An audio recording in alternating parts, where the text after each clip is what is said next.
people like to say that all men are created equal, but you look at me, and you look at Samoa Joe, and you can see that that's definitely not true, because he's fat, and I'm a genetic freak. Scott Steiner is a living meme. I actually really enjoy them as a character.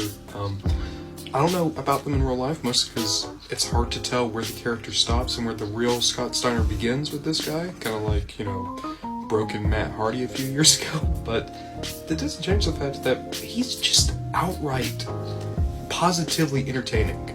He is able to cut promos unlike anyone else in wrestling.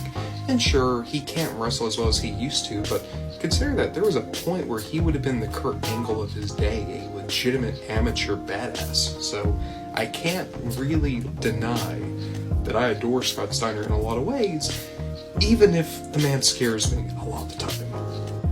From Toybiz and the original Total Nonstop Action toy line, that's TNA or Impact for modern wrestling fans, this is their version of Scott Steiner. I believe there were two ways you could have gotten him, either in black pants or red pants. I, of course, have the red pants, and the red pants is also the one that had the head sculpt with the sunglasses. Those glasses aren't removable. You had to buy a second figure if you wanted a head without those, so, good old-fashioned toy marketing, I guess.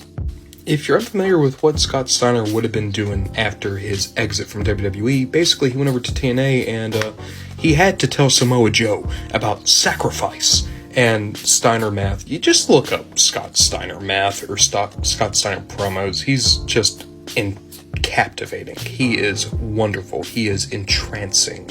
He gives nonsensical rambling promos that put the Warrior to shame. But unlike Ultimate Warrior, I never get tired of Scott Steiner's stuff because there's always enough there that you can kind of get where he's saying, whereas Ultimate Warrior, it was just random gibberish.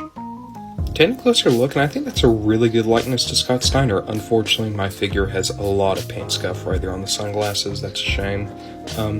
And the figure overall, if you're familiar with Marvel Legends, you can definitely tell this is a Toybiz guy. Just look at those hips.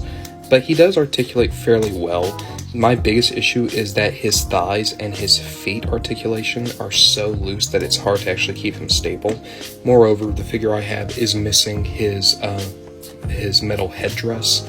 That's just a reality that this is kind of a rare figure. I had to pay $80 just to get this, but it's also the best Scott Steiner on the market and that will probably ever be made because I don't know if Mattel wants to touch this guy.